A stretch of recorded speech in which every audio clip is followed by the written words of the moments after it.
नमस्कार विद्यार्थी मित्रांनो, मी अभिय पवार तुमच्या सगळ्यांचं स्वागत करतोय आपल्या आजच्या सेशनमध्ये. जो आपला चॅप्टर चालू आहे सिस्टमॅटिक्स ऑफ लिव्हिंग ऑर्गॅनिझम, त्या चॅप्टरमध्ये आतापर्यंत आपण 2 किंगडम कव्हर केल्यात. पहिला कव्हर केला आपण मोनेरा, त्यानंतर कव्हर केला काय प्रोटिस्टा.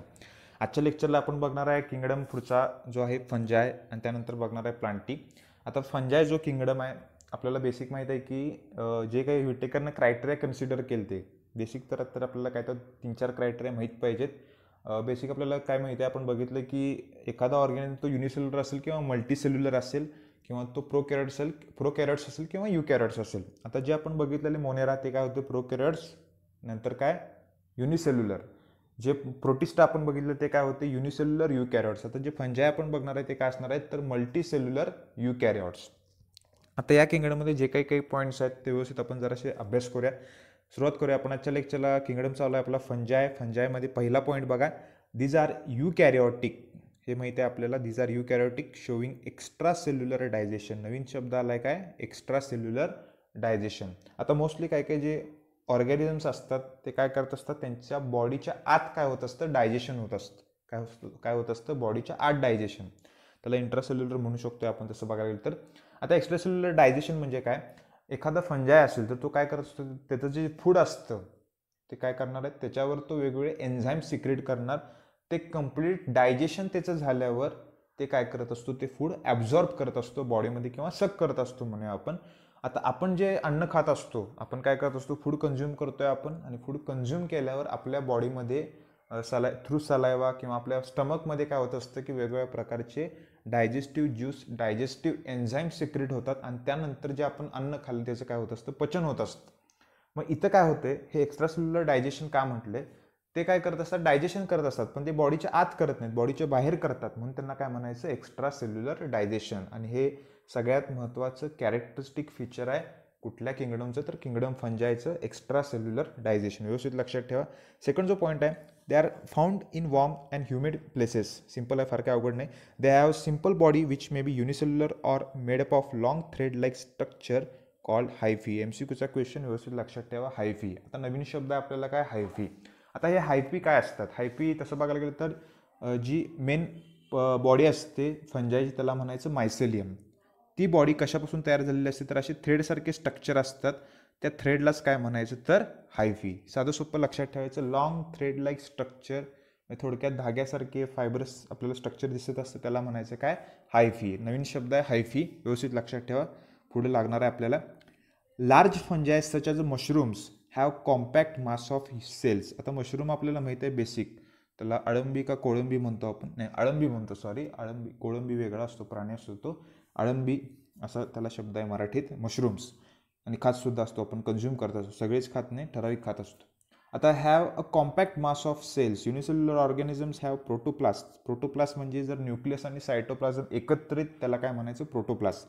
विथ मेनी न्यूक्लियाय, एक असेल तर न्यूक्लियस, एकापेक्षा जास्त न्यूक्लियस असतील तर त्याला काय म्हणतो आपण, न्यूक्लियाय. सेकंड बघा, रायझोफस आणि सॅकरोमायसिस.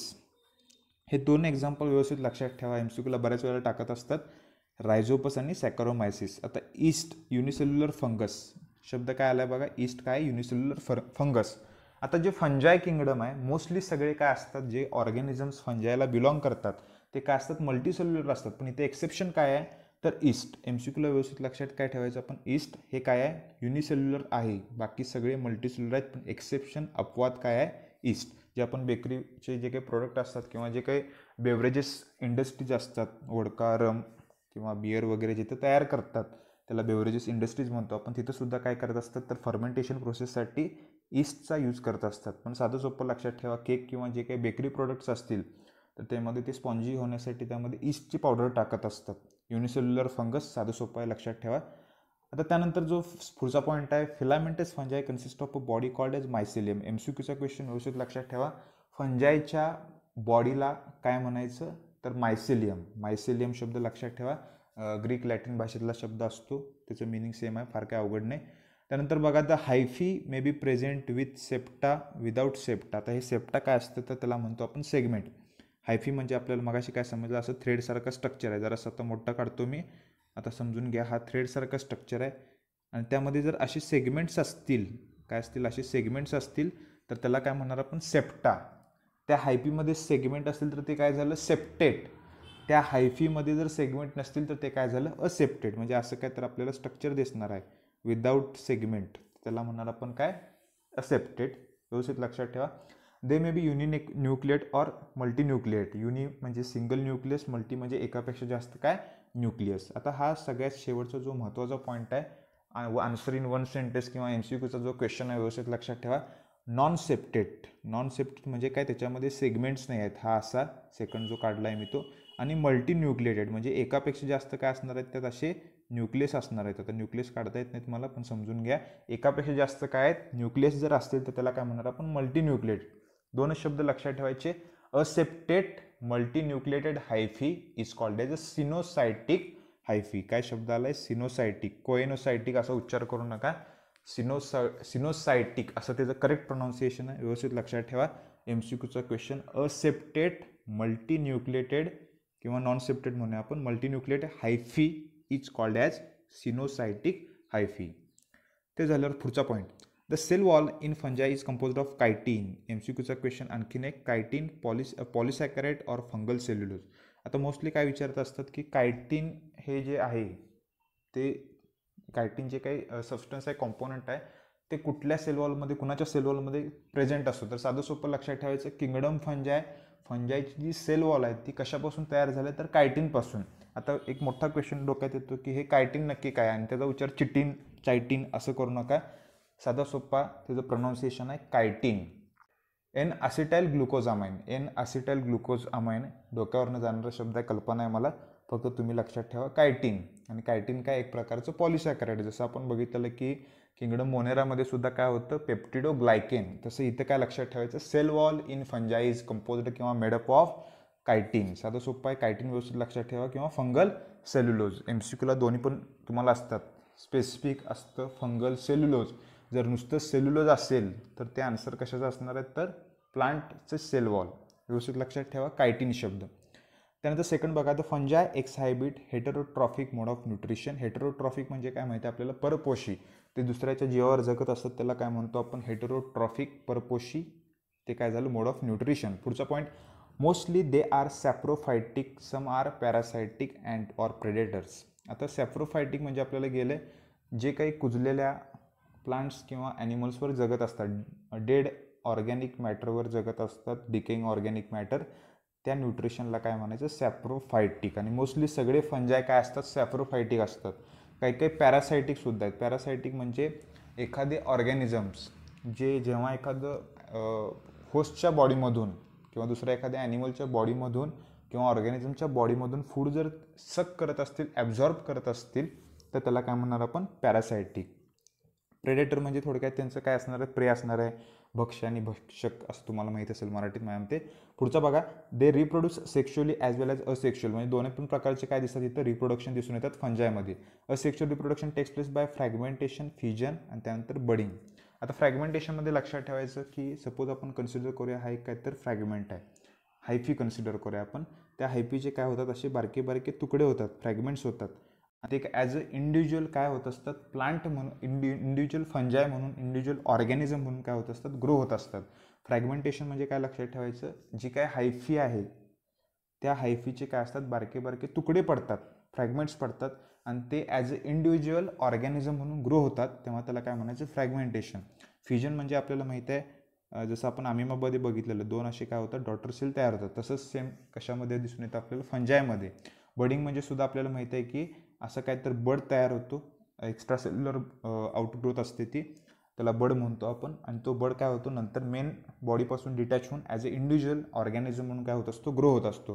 त्यानंतर लास्ट पॉईंट बघूया आपण, सम फंजायस आर सिम्बायोटिक. नवीन शब्द आहे symbiotic, either living with algae called as, त्याला लायकेन म्हणतो आपण, अँड मायकोरायझा. आता जरासे काही काही नवीन शब्द आहेत, व्यवस्थित जरा लक्ष देऊया आपण. सिम्बायोटिक म्हणजे त्याला मराठीत आपण सहजीवन असं काय तर म्हणतो. Either live with algae as lichen. आता लायकेन आपण या चॅप्टरमध्ये आपण पुढे बघणार, आणि मायकोरायझा आपल्याला पुढं 12वीला जाणार आहे. आता हे शब्द आले त्याचं जरासं मिनिंग आपण समजून घेऊया. आता काही काही ऑर्गॅनिझम्स असे असतात ते एकमेकांवर डिपेंडंट असतात. आता एक साधं सोपं एक्झाम्पल घेऊया आपण लायकेनचं. लायकेन काय आहे, तर अल्गी आणि फंजाय एकत्रित येऊन जे काही तयार झालेलं असतं, त्यांचं जे काही स्ट्रक्चर तयार होतं त्याला काय म्हणायचं, लायकेन. आता साधं सोपं लक्षात ठेवायचं की आलगी ग्रीन कलरचं असतं. आलगी काय करतं, फोटोसिंथेसिस करतं. आणि जे फंजाय आहे ते काय प्रोव्हाइड करतं, शेल्टर. आता साधं सोपं लक्षात ठेवा, फंजाय आलगीला शेल्टर किंवा घर देतं म्हणूया आपण, आणि त्या बदल्यात आलगी काय करत असते, त्याला अन्न देत असते. म्हणजे दोघांचं काय होते, दोघांचं इथं काय होतं, म्युच्युअल अंडरस्टँडिंग असतं. दोघांचं इथं काय होत असतो, बेनिफिट असतं. दोघांना इथं काय होत असतो, बेनिफिशियल असतात एकमेकांना. म्हणजे ते एकमेकांवर डिपेंडंट आहेत थोडक्यात. आलगीनं काय केलं, त्यांच्याकडं क्लोरोफिल आहे, फोटोसिंथेसिस केलं, फूड तयार केलं. ते फूड दिलं कुणाला, तर फंजायला. फंजायनं काय केलं, राहायला जागा दिली कुणाला, आलगीला. म्हणजे त्याला रिलेशनशिपला त्यांच्या काय म्हणायचं, सिम्बायोटिक रिलेशनशिप. स्पेसिफिक आपण लायकेन आपण सगळ्यात शेवटी बघणार आहे. फार कुठल्याही गोष्टी अवघड नाहीत, साधं सोपं आहे. सिम्बायोटिक सहजीवन म्हणा, एकत्रित सगळे जगत असतात. त्यानंतर बघा मायकोरायझा. जर फंजाय हे रूट्सच्या बरोबर त्यांचं असोसिएशन असेल तर त्याला काय म्हणणार आपण, मायकोरायझा. आणि 12चं एक चॅप्टर आहे, त्यामध्ये आपण बघणार आहे मायकोरायझा काय असतं, त्याचं स्ट्रक्चर, त्याचा यूज, इकॉनॉमिक इम्पॉर्टन्स वगैरे जे काय असतील ते. फक्त लक्षात ठेवा, काही काही फंजाय काय दाखवतात, सिम्बायोटिक रिलेशनशिप. ते झाल्यावर they are useful as well as harmful. काही काही हार्मफुलसुद्धा असतात, काही काही युजफुलसुद्धा असतात. मशरूम जे आपण ॲज अ फूड म्हणून काय करत असतो, कन्झ्युम करत असतो. आणि जे ईस्ट आहे, मगाशी मी सांगितलेलं बेकरीमध्ये ब्रेवरीज म्हणजे जे काही बेवरेजेस इंडस्ट्रीज असतात, वोडका, रम वगैरे जिथं तयार केली जाते, वाईन, बियर जे काय असतील ते माहीत असतील तुम्हाला बरीच नावं, तिथं ते यूज केलं जातं ॲज अ फर्मेंटेशन प्रोसेससाठी ईस्ट पावडर. त्यानंतर आहे पेनिसिलियम. आता हे MCQला लक्षात ठेवा, पेनिसिलियम हा सुद्धा काय फंगस आहे. आता अँटीबायोटिक प्रोडक्शनसाठी त्याचा यूज केलेला असतो. साधं सोपं लक्षात ठेवा. आणि एक्झाम्पल महत्त्वाचं आहे, अँटीबायोटिक म्हटलं की डोक्यात आलं पाहिजे काय, पेनिसिलियम. त्यानंतर आहे harmful fungi cause disease in plants and animals. Puccinia असं एक्झाम्पल आहे. काही काही फंजाय हार्मफुलसुद्धा असतात, वेगवेगळ्या प्रकारचे डिसीज करत असतात, पण स्पेसिफिक असे कुठले डिसीज मेन्शन केले नाहीत आपल्या बुकमध्ये, त्यामुळे काय एवढं इन डिटेल आत्ता सध्या आपल्याला करायची गरज नाही. लास्ट पॉईंट बघा, the fungi are further classified on the basis of their structure, mode of spore formation and fruiting bodies. आता हे जे काही रिप्रोडक्टिव्ह काही काही त्याचे कॅरेक्टर असतील किंवा जे काही त्याचे मॉर्फॉलॉजिकल फीचर्स असतील, त्याच्यानुसार फंजायचं काय केलं, क्लासिफिकेशन केलं. तर इथून पुढे जे काही पॉईंट्स असणार आहे ते जरा MCQच्या दृष्टीनं महत्त्वाचे आहेत. एक आपण बघूया कुठले कुठले आहेत ते. सगळ्यात पहिला आहे फायकोमायसिटस. फायको म्हणजे काय लक्षात ठेवायचं, तर इथं समजून घ्यायचं अल्गल फंजाय. आता इथं एक नवीन शब्द आला काय, phycomycetes, commonly called as algal fungi. तर तुम्हाला MCQला विचारतात बऱ्याच प्रकारचे, म्हणजे फायकोमायसिटस आहे, ॲस्कोमायसिटस आहे, बेसिडिओमायसिटस आहे. तर कशाचं कॉमन नेम हे अल्गल फंजाय आहे. तर व्यवस्थित लक्षात ठेवायचं काय, फायकोमायसिटस. त्यानंतर सेकंड बघा, mycelium is made up of aseptate coenocytic hyphae. Coenocytic हायफीची डेफिनेशन आपण बघितलं काय, aseptate multinucleated hyphae is called as a coenocytic hyphae. Simple एकदम, फार काय अवघड नाही, पण MCQला व्यवस्थित लक्षात ठेवा.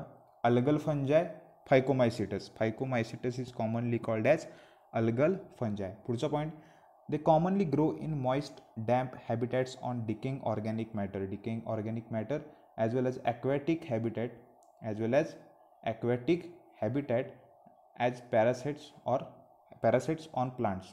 नंतर बघा एक्झाम्पल, म्युकर आणि रायझोपस, ब्रेड मोल्ड्स म्हणत असतो. फायकोमायसिटस, म्युकर, रायझोफस आहे तशी आपल्याला एक्झाम्पल लक्षात ठेवायचे आहेत. त्यानंतर आणखीन एक एक्झाम्पल आहे अल्बिगो, पॅरासायटिक फंगस असतो ऑन मस्टर्ड म्हणजे त्याला मोहरी म्हणतो आपण, त्याचं तेलसुद्धा यूज करत असतो, मस्टर्ड ऑइल. आता इथं तुमच्या स्क्रीनवर तुम्हाला 2 डायग्राम दिसत आहे, काय स्ट्रक्चर ऑफ म्युकर. पुस्तकात थोड्याशा डिफरंट डायग्राम्स आहेत, हे जरा समजायला सोपं आहे. आणि ती कुठल्याही प्रकारची डायग्राम तुम्हाला ड्रॉ करायची नाही आहे, हे फक्त ॲज अ एक्झाम्पल म्हणून समजून घ्यायचं आहे. स्ट्रक्चर ऑफ म्युकर आहे ते काय, स्पोरॅन्जिओ, ते काय तुम्हाला आत्ता काहीसुद्धा अभ्यास नाही, फक्त स्ट्रक्चर समजण्यासाठी मी तुम्हाला इथे इमेज स्क्रीनवर दिसते आत्ता सध्या तरी. म्युकरचे एक एक्झाम्पल. सेकंड कशाचं आहे, रायझोफस. दोघांचं जरा बऱ्यापैकी सिमिलर स्ट्रक्चर आहे, म्युकर आणि रायझोफस. त्यानंतर बघा पुढचं, ॲस्कोमायसिटस. दुसरं जे आपण क्लासिफिकेशन बघतोय त्यामध्ये पहिलं आपण बघितलं phycomycetes, commonly called as algal fungi. व्यवस्थित लक्षात ठेवा, 2 एक्झाम्पल, म्युकर आणि रायझोफस. त्यामध्ये फर्स्ट बघा, महत्त्वाचा MCQचा question, it is also called as a sac fungi. Sac fungi का म्हणायचं, कारण त्याच्यामध्ये सॅकसारखं स्ट्रक्चर दिसतं म्हणून त्याला काय म्हणायचं, सॅक फंजाय. MCQला फक्त एवढं लक्षात ठेवायचं, ascomycetes is also commonly called as sac fungi. त्यानंतर पुढचा पॉईंट बघूया आपण, this fungi are mostly multicellular. माहिती आहेत आपल्याला मोस्टली सगळे फंजाय काय असतात, multicellular. Rarely unicellular varieties include yeast. आता ईस्ट व्यवस्थित लक्षात ठेवायचं, ईस्ट कुठल्या ग्रुपला बिलॉंग करत असतं तर ॲस्कोमायसिटस. महत्त्वाचा MCQचा क्वेश्चन आहे, ईस्ट कुठल्या ग्रुपला बिलॉंग करते क्लासिफिकेशन जेव्हा आपण बघत असतो तेव्हा त्याला म्हणायचं ॲस्कोमायसिटस. पुढचा point, the hyphae are branched and septate. Branched and septate. Sac fungi can be decomposer, parasites. त्यानंतर कोप्रोफिलस नवीन शब्द आहे, ग्रो ऑन डंग. डंग म्हणजे आपल्याला माहिती आहे काय आहे ते, डिकम्पोजर, पॅरासाइट्स आणि कोप्रोफिलस. एक्झाम्पल महत्त्वाचे आहेत, अस्परजिलस. त्यानंतर काय आहे, अस्परजिलस झाल्यावर पेनिसिलियम, क्लॅव्हिसेप्स, न्यूरोस्पोरा, सॅकॅरोमायसिस. आता यातले महत्त्वाचे कुठले कुठले एक्झाम्पल फक्त लक्षात ठेवायचे आहेत आपल्याला. एक म्हणजे ईस्ट, का लक्षात ठेवायचं, युनिसेल्युलर आहे म्हणून. कुठल्या ह्याला बिलॉंग करतं, ॲस्कोमायसिटस. ॲस्कोमायसिटसचं कॉमन नेम सॅक फंजाय. ॲस्कस म्हणून एक प्रकारचं सॅकसारखं स्ट्रक्चर तयार करत असतं, तो रिप्रोडक्टिव्ह सायकलचा पार्ट आहे, तो आपल्या सिलेबसमध्ये नाही सध्या तरी. आणि न्यूरोस्पोरा, ईस्ट, पेनिसिलियम आणि अस्परजिलस. एक 4 एक्झाम्पल व्यवस्थित लक्षात ठेवा, अस्परजिलस, पेनिसिलियम, न्यूरोस्पोरा आणि ईस्ट. ते झाल्यावर तुमच्या पुढे आता स्क्रीनवर डायग्रॅम दिसत आहे, 2 डायग्रॅम आहेत, एक आहे अस्परजिलसची आणि दुसरी काय तर आपल्या सेकंड काय बघितलेलं आपण तर पेनिसिलियम. अस्परजिलस अँड पेनिसिलियमची डायग्रॅम आहे, सिंपल डायग्रॅम आहे, कुठल्याही प्रकारची डायग्रॅम तुम्हाला ड्रॉ करायची नाही, फक्त स्ट्रक्चर समजण्यासाठी. आता बघूया आपण पुढचा जो ग्रुप आहे तो काय, बेसिडिओमायसिटस. बेसिडिओमायसिटसमध्ये आपण बघूया, these are commonly called as a club fungi. Club fungi MCQला व्यवस्थित लक्षात ठेवा, बऱ्याच वेळेला विचारले क्लब फंजाय काय. आता क्लब फंजाय का, तर त्यामध्ये जे बेसिडिओ फोर्स असतात ते क्लबमध्ये म्हणजे थोडक्यात ग्रुपमध्ये थोडक्यात काय असतात, अरेंज असतात, म्हणून त्याला काय म्हणायचं, club fungi. They have branched septate hyphae. आणि एक्झाम्पल महत्त्वाचं आहे ॲगॅरिकस, ज्याला आपण काय म्हणत असतो, कॉमन नेम मशरूम. बेसिडिओमायसिटस MCQचा question, commonly called as club. काही काही ठिकाणी ब्रॅकेट फंजाय सुद्धा आहे, पण मोस्टली तुम्हाला MCQला काय विचारतात, क्लब फंजायचं विचारतात, त्यामुळे ते व्यवस्थित लक्षात ठेवा. बेसिडिओमायसिटस, क्लब फंजाय. एक्झाम्पल आहे त्याचं ॲगॅरिकस. आता तुमच्या स्क्रीनवर तुम्हाला डायग्राम दिसतं आहे ॲगॅरिकस किंवा मशरूमची म्हणूया आपण. आता जो लास्ट आहे तो काय, ड्युट्रोमायसिटस. ड्युट्रोमायसिटस त्याचं कॉमन नेम काय, त्याला म्हणतो आपण इम्परफेक्ट फंजाय. इम्परफेक्ट का म्हणायचं, MCQचा क्वेश्चन. त्यांच्यामध्ये जे रिप्रोडक्शन असतं ते कसं असतं, असेक्शुअल रिप्रोडक्शन. MCQचा क्वेश्चन व्यवस्थित लक्षात ठेवा. आणि एक्झाम्पल अल्टरनॅरिया. MCQला कधी आतापर्यंत तरी एक्झाम्पल असं विचारलं नाही आहे, 2च पॉईंट फक्त लक्षात ठेवा, असेक्शुअल रिप्रोडक्शन, इम्परफेक्ट फंजाय, ड्युट्रोमायसिटस. आतापर्यंत आपण 4 काय बघितले, ग्रुप बघितले, थोडक्यात त्याचे क्लासिफिकेशन केल्यावर फायकोमायसिटस, ॲस्कोमायसिटस, बेसिडिओमायसिटस आणि त्यानंतर लास्ट काय, ड्युट्रोमायसिटस. आता स्क्रीनवर तुम्हाला डायग्राम दिसत असेल कशाची, ड्युट्रोमायसिटसची. अल्टरनॅरियाची डायग्राम आहे, सिंपल आहे, फार काय अवघड नाही. फक्त हे डायग्राम समजण्यासाठी कुठल्याही प्रकारची तुम्हाला फंजायमधली डायग्राम काढायची नाही, एकदम सिंपल आहे मेकॅनिझम. आता ते झाल्यावर आपण जो बघणार आहे पुढचा किंगडम, तो कुठला आहे, किंगडम प्लांटी.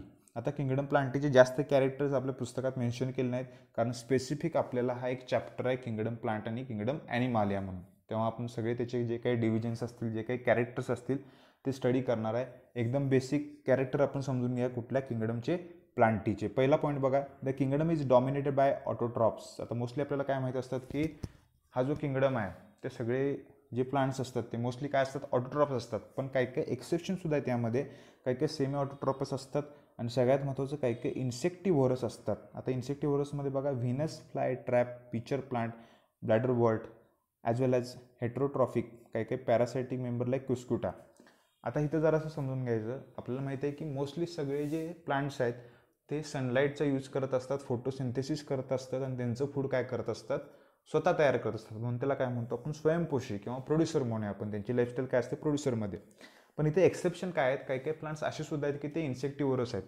मग ते इन्सेक्ट ॲज अ फूड म्हणून काय करत असतात, कन्झ्युम करत असतात. आणि त्यातले तुम्हाला जे पहिलं आहे व्हीनस फ्लाय ट्रॅप प्लांट, त्यानंतर पिचर प्लांट, त्याला मराठीत काय तर घटपर्णी म्हणतो आपण. असे बऱ्याच काही काही प्लांट असतात. काही काही मूवीजमध्ये सुद्धा तुम्ही बघितलं असेल की असे काही काही प्लांट असतात की जे इन्सेक्टला, फक्त स्पेसिफिक लक्षात ठेवायचं, इन्सेक्टलाच काय करत असतात, कन्झ्युम करत असतात. कुठलाही प्राणी वगैरे ते कन्झ्युम करत नाहीत, कारण इन्सेक्ट काय असतात, त्यांचं जे वेट असतं ते एकदम कमी असतं, त्यामुळे त्यांना ते लगेच काय करू शकतात, कॅप्चर करू शकतात, डायजेस्ट करू शकतात. कुठल्याही ॲनिमलला शक्यतो प्लांट हे डायजेस्ट करत नाही, लक्षात ठेवा. बरेच काही काही त्याबद्दल गैरसमज असतात, काही काही फिल्ममध्ये सुद्धा असं वेगवेगळ्या पद्धतीने दाखवलेलं असतं, पण तसं नाही, लक्षात ठेवा. ऑटोट्रॉफ्स, आता इन्सेक्टिव्हरस जे काही व्हीनस फ्लाय किंवा पिचर प्लांट आहे त्याचे मी तुम्हाला व्हिडिओ दाखवतो सगळ्यात शेवटी, मग तुम्हाला काही काही गोष्टी क्लिअर होतील ते प्लांट कसे आहेत आणि ते तसे का असतात ते. त्यानंतर बघा न्यूट्रिशन काही काही एक्झाम्पल कसं पॅरासायटिक न्यूट्रिशन म्हणजेच काय, एखादी होस्ट बॉडी असते त्यातून ते फूड काय करत असतात, ॲब्झॉर्ब करत असतात. कुस्कुटामध्ये त्याला मराठीत म्हणतो आपण अमरवेल. पुढचा पॉईंट बघा, the member of this kingdoms are multicellular, आपल्याला काय माहिती आहे फार काय अवघड नाही. Having eukaryotic cell containing chlorophyll, simple आहे. Cell wall is mostly made up of cellulose. Plants exhibit alternation generation, that is life cycle has 2 distinct phases. आता हे स्पेसिफिक आपण प्लांट किंगडममध्ये बघूया कुठल्या कुठल्या ज्या फेजेस असतात त्या, cell wall, cellulose, multicellular, chlorophyll. आणि एक किरकोळ पॉईंट आहे ते काय पाठ करायची सुद्धा आपल्याला गरज नाही, नवीन जरा असं व्यवस्थित लक्षात ठेवा. Kingdom plant is divided into 2 major groups किंवा सब किंगडम म्हणूया आपण त्याला. एक आहे क्रिप्टोगॅम्स, एक काय क्रिप्टोगॅमी किंवा क्रिप्टोगॅम्स किंवा फॅनोरोगॅम्स. आता हे जरा असं आपण व्यवस्थित समजून घ्या काय आहे ते. आता तुमच्या स्क्रीनवर जो चार्ट दिसतोय तो आपण प्लांट किंगडममध्ये सुद्धा बघणार आहे, पण व्यवस्थित समजून घ्या. किंगडम प्लांटची डिवाइड केला आपण क्रिप्टोगॅम्स आणि फॅनोरोगॅम्समध्ये. नवीन शब्द आहे, त्याचं मिनिंग पहिला समजून घ्या काय आहे ते. जे क्रिप्टोगॅम्स आहेत त्याला काय म्हणायचं तर नॉन फ्लॉवरिंग प्लांट. बरेच त्याचे काही काही कॅरेक्टर्स आहेत, पण आत्तापुरतं लक्षात ठेवायचं काय, नॉन फ्लॉवरिंग प्लांट्स. जे फॅनोरोगॅम्स आहेत त्याला काय म्हणणार आपण, फ्लॉवरिंग प्लांट्स. क्रिप्टोगॅम्स परत आपण डिवाइड करत असतो आणि हे जे काय आहेत ते सगळे काय आहेत, डिव्हिजन आहेत. अल्गी, ब्रायोफायटा, टेरिडोफायटा, जिम्नोस्पर्म आणि अँजिओस्पर्म. आता इथे मी तुम्हाला काय सांगतो व्यवस्थित समजून घ्या. जर तुम्हाला आठवत असेल सिस्टमॅटिक्समध्ये आपण जे काही हे बघितलेलं काय बरं, जे काही युनिट्स बघितलेले KPC, OFGS, तुम्हाला 7 महिन्यामध्ये लक्षात असतील. किंगडम, फायलम, क्लास, त्यानंतर काय ऑर्डर, त्यानंतर काय फॅमिली, त्यानंतर काय जिनस, त्यानंतर काय स्पेसीज. त्यामध्ये काय आपण बघितलेलं सगळ्यात पहिला किंगडम, सगळ्यात पहिला काय बघत असतो आपण, किंगडम. आता इथे किंगडम कुठला आहे, प्लांटी. क्रिप्टोगॅम्स आणि फॅनोरोगॅम्स काय आहेत तर सब किंगडम. काय आहेत ते सब किंगडम, क्रिप्टोगॅम्स आणि फॅनोरोगॅम्स. म्हणजे एक तर अशी झाडं ज्याला फुलं आहेत फ्लॉवरिंग, दुसरे काय ज्याला फुलं नाहीत नॉन फ्लॉवरिंग. साधं सोपं आहे, ज्याला फुलं नाहीत त्याला काय म्हटलं, क्रिप्टोगॅम्स. ज्याला आहेत त्याला काय म्हटलं आपण, फॅनोरोगॅम्स. त्यानंतर क्रिप्टोगॅम्समध्ये आपण परत 3 काय करतोय, डिव्हिजन करतोय. 3 काय करतोय, डिव्हिजन. जेव्हा आपण क्लासिफिकेशन बघत होतो त्या क्लासिफिकेशनमध्ये आपण काय समजून घेतलेलं, ॲनिमल्समध्ये फायलम असतात आणि प्लांट्समध्ये काय असतात, हे डिव्हिजन असतात.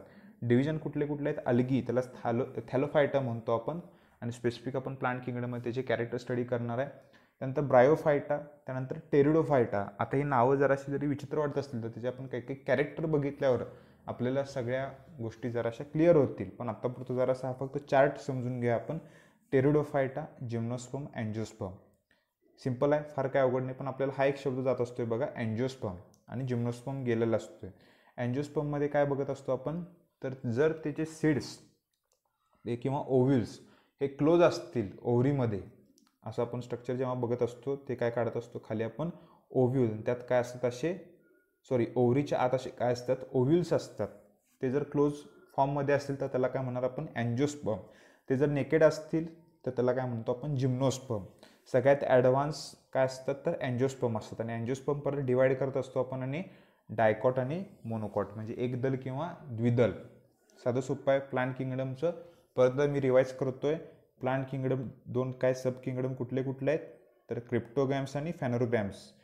क्रिप्टोगॅम्स म्हणजे नॉन फ्लॉवरिंग, फॅनोरोगॅम्स म्हणजे काय फ्लॉवरिंग. परत क्रिप्टोगॅमचे 3 डिव्हिजन आहेत, थॅलोफायटा म्हणजेच अल्गी, ब्रायोफायटा, टेरिडोफायटा. फॅनोरोगॅमचे परत 2 डिव्हिजन आहेत, जिम्नोस्पर्म आणि अँजिओस्पर्म. अँजिओस्पर्ममध्ये परत 2 पार्ट करतो आपण, डायकॉट आणि मोनोकॉट. आता इथून पुढं आपण जरासे काही काही जे प्लांट किंगडम आहेत त्यामध्ये पिचर प्लांट वगैरे असतील किंवा जे इन्सेक्टिव्हरस प्लांट्स असतील त्याचे थोडेसे जरासे काही काही आपण व्हिडिओच्या थ्रू समजून घ्या. ते प्लांट्स कसे एखाद्या इन्सेक्टला ट्रॅप करत असतात. आता स्क्रीनवर तुम्हाला दिसतंय ते व्हीनस फ्लाय ट्रॅप प्लांट. आता हे जे प्लांट आहे ते ग्रीन कलरचं आहे. ग्रीन कलर आहे म्हटल्यावर त्यांच्याकडे काय असणार आहे, क्लोरोफिल पिगमेंट असणार आहे. क्लोरोफिल आहे म्हटल्यावर ते काय करू शकणार आहे, फोटोसिंथेसिस करू शकणार आहे.